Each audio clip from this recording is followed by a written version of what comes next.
buli joza abantu mbagamba nti weerowooleze. Gwe teweerowooleza.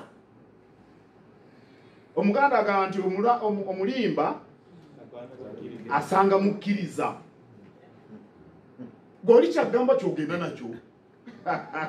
Nti nno Kabaka bamuwambidde ku kisa. Kabaka abadde mwana we Karamojja. Omanyi abaana abatambula ku nguudo abo mbamanye Kampala. Bw'oyinza abasite kansu bajja ne babayoola terya babalaba babatwala. Naye singa mwami Kintu ono azze Entebbe ne bamukwata mu ngeri eyo, mwami Kintu ono tewayita ssaawa 6 ng'ensi tennakimanyi.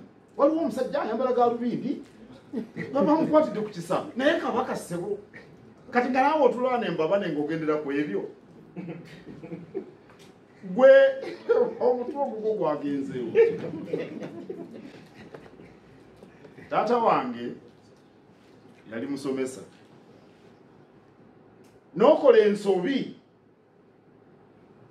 n'agamba oyinza otya okukola ekintu eky'obugwagwa okutuuka n'omugamba nti Oweekitiibwa Kawuki yakiŋŋambye nga nti galamira embooka ezo ng'agamba Kawuki wagamba gwa mu nnyanja ogwamu.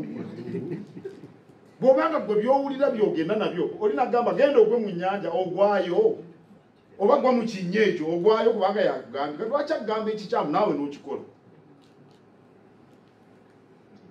We need to think on our feet. We need to use our heads all the time.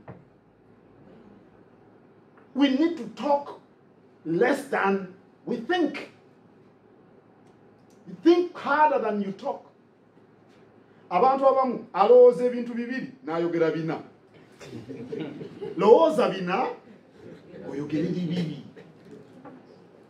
Naye olowoozezza bibiri ate oyogera bina.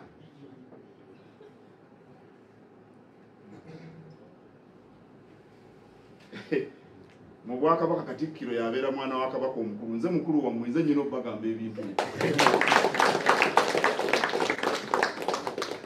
Awo nno muleme kubeera awo omutimbagano gubamaleko emirembe. Gwe weerowooleze. Tugambe oyo n'agamba nti Katikkiro yabadde mbabane. Oyo si Katikkiro oyo. Oyo si Katikkiro. Walabeko Katikkiro ng'akola bw'ati? Awe si yeye. Gwe naawe n'ogenda nakyo. Gwe omutwe ogugwo wagwazise. Wagwazisaani. Omulimba naawe weerowooleze. Wejjiremu weesengejjere togendera ku ebyo. Obwakabaka ekirungi bulina terefayina. Era eri ku mutimbagano nze mbadde nkiraba nga ndi eno. Nkakasa nawo neetuuka. Obwakabaka bulina rediyo. Obwakabaka bulina emikutu gyonna gino gi Facebook, gi Twitter, biki. Kakati abaffe oli asinzidde eggulama ku kafoomu omanyi abalimi saawa zigenda okubeera 5-6 bamaze okubima batula ku bufoomu ne bayita kasooli omwoke. Mbadde ndi emmere walina ndaba ekifaananyi kya kasooli omwoke nekineegombesa n'enjoya kasooli ekifaananyi kiri wano mu hoteri. Natandika okulya kasooli omwoke bw'aseereza. Kintu tabeera Swaziland.